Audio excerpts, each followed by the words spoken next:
orang tim pengajar, ada saya, Kak Rian, Bu Ratna, dan Pak Muklis ya. Nantinya akan bergantian selama 16 kali pertemuan.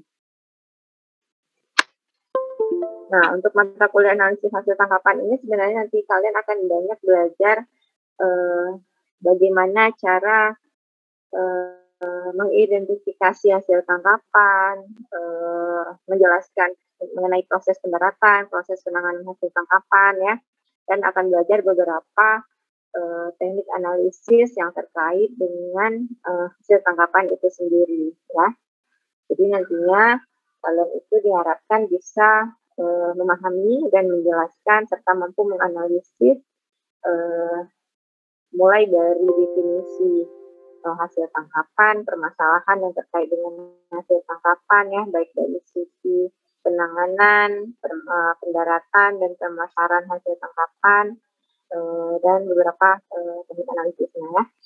Nah, untuk sistem penilaian, mungkin secara umum seperti ini sistem penilaiannya, tapi yang seperti mungkin pernah saya sampaikan di mata kuliah lain, persentase untuk setiap dosen itu sebenarnya sama ya. Jadi kalau ada 4 orang dosen, katakanlah, berarti mungkin persentase di masing-masing dosen itu bisa sekitar 10 sampai 15% ya, karena nanti akan ada praktikum, akan ada persentase untuk kehadiran ya. Nah, ini adalah materi-materi yang akan kalian peroleh selama 16 kali pertemuan ya. Mungkin nanti ada beberapa yang disesuaikan oleh masing-masing dosen yang masuk dalam tim pengajar ya. Tapi secara umum materinya berkisar tentang teknik, proses, dan cara analisis hasil tangkapan itu sendiri ya. Nah, untuk untuk tata tertib saya rasa sudah paham ya, karena sebelumnya juga yang lain ada masuk di mata kuliah lain dengan saya sebelumnya, ada kan ya? Ada, Bu. Oke, berarti saya rasa tata tertibnya saya tidak perlu menjelaskan lagi karena saya sudah jelaskan di mata kuliah yang lainnya, jadi sama, teknisnya sama seperti mata kuliah lain. Nah, ini adalah materi pertama kita tentang gambaran karakteristik hasil tangkapan yang didaratkan dan proses pendaratan serta pendistribusian hasil tangkapan ya. Nah, jadi sedikit mengulang bahwa wilayah perairan asal hasil tangkapan itu berbeda-beda ya pengelompokannya. Yang pertama itu mulai dari perairan Nusantara dan perairan ZEI ya, atau zona ekonomi eksklusif Indonesia ya. Nah, di sini ada ada pengertiannya ataupun ada jaraknya. Untuk perairan Nusantara itu dimulai dari garis pantai di ujung pulau terjauh sampai 12 mil laut ya. Lalu setelah itu ada perairan ZEI dimulai dari 12 mil sampai 200 mil laut. Nah, ini adalah peta wilayah pengolahan perikanan ya. Saat ini kita ada 11 WGTRI dan di wilayah Aceh itu mendapat wewenang untuk mengelola 2 WTP ya, salah satunya. Dan ada beberapa wilayah lain juga ya yang memang berada di sini di WTP ini ya. Nah, ini adalah hasil tangkapan. Jadi kelompok hasil tangkapan itu sebenarnya bisa kita kelompokkan dari 5 kelompok ya. Walaupun memang pengertian ikan itu kan secara umum sudah tahu ya, organisme air yang memang berada memang seluruh hidupnya itu berada di air ya. Jadi seluruh hidupnya itu berada di air ya. Nah, tapi dalam pengelompokan hasil tangkapan itu penting, kenapa?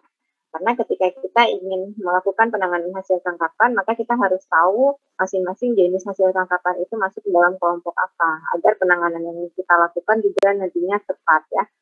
Nah, jadi ada kelompok ikan, ada kelompok krustase atau binatang berkulit keras, terus ada moluska, untuk binatang lunak, ada tanaman air dan binatang air lainnya.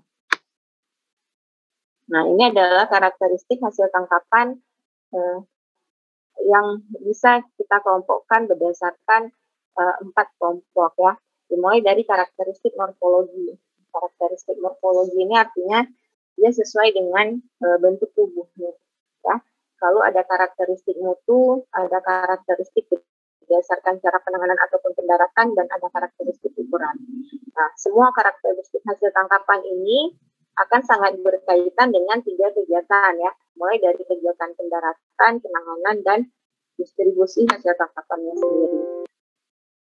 Nah, yang pertama adalah karakteristik morfologi hasil tangkapan. Nah, karakteristik morfologi ini sendiri nantinya akan dibagi lagi menjadi beberapa kelompok. Yang pertama adalah bentuk hidup. Nah, bentuk hidup ini ada yang namanya bentuk tabung panjang untuk jenis ikan belanak dan julung-julung, bentuk elips memanjang untuk ikan tongkol dan cakalang, bentuk bulat pipih untuk ikan sebelah dan pari, jadi dan bentuk-bentuk lainnya ya. Jadi sebenarnya pengelompokan bentuk ini juga didasarkan karena tadi berdasarkan karakteristik morfologi, maka dilihat adalah bentuk tubuhnya secara utuh itu seperti apa ya. Maka kita bisa mengelompokkan dia ke dalam bentuk-bentuk ini. Nah, bentuk hidup atau vivante. Vivante ini bahasa Paris ya, bahasa Perancis. Nah, terus ada karakteristik morfologi yang untuk bentuk utuh atau entir. Entir ini sama seperti vivante, tapi dia itu sudah dalam keadaan mati. Nah, kalau yang vivante tadi dia masih dalam kondisi segar, nah tapi kalau yang kedua ini adalah dalam keadaan sudah mati. Nah, lalu yang ketiga itu adalah bentuk fide, artinya insang dan jeroannya itu dibuang.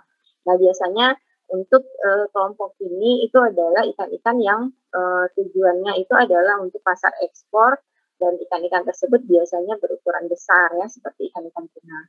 Nah, lalu selanjutnya adalah bentuk UVT atau sunstui, itu artinya bentuk ikannya itu dia sudah dibuang kepala dan dibuang ekornya ya. Nah, lalu yang terakhir adalah bentuk VDFETT. Nah, kalau VDFETT ini kira-kira bentuknya seperti apa? Dan tahu? Insangnya dibuang dan kepala sama ekornya juga dibuang. Bentuk insangnya dibuang dan kepalanya yang dibuang, ekornya nggak dibuang ya, insang dan kepala yang dibuang ya. Jadi ekornya tetap ada. Jadi dari bagian insang atau jeroan yang dibuang, tapi dan kepala juga dibuang ya. Tapi ekornya tidak dibuang, jadi cuma dari bagian badan sampai ke ekor itu masih tetap utuh. Ya. Nah, lalu yang kedua adalah karakteristik mutu. Nah, karakteristik mutu ini sendiri juga ada pembagiannya.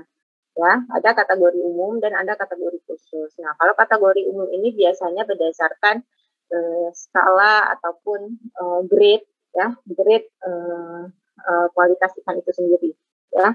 Mulai dari kategori 1 atau A, kategori 2 atau B, kategori 3 atau C. Nah, ini juga biasanya karakteristik mutu ini biasa dilakukan ketika baik dari mulai penanganan, pendaratan, penanganan, dan distribusi ya. Jadi sebelum didistribusikan, sebelum dikemas biasanya produk-produk perikanan yang memang biasanya itu akan diekspor, diuji dulu tuh dia masuk dalam mutu yang mana. Jadi dia dikelompokkan dalam satu mutu ataupun ditempatkan dalam satu kelompok mutu yang sama gitu ya. Nah, biasanya mereka melakukan proses pengecekan mutu ikan itu untuk panelisnya. Biasa yang menjadi panelis itu adalah yang sudah ahli ya. Artinya dia cukup mengambil sedikit sampel daging ikannya, dilihat tekstur, dilihat warna, diraba, dia sudah tahu itu dia masuk kategori kategori yang mana gitu ya. Biasa itu dilakukan untuk jenis-jenis ikan tuna juga ya.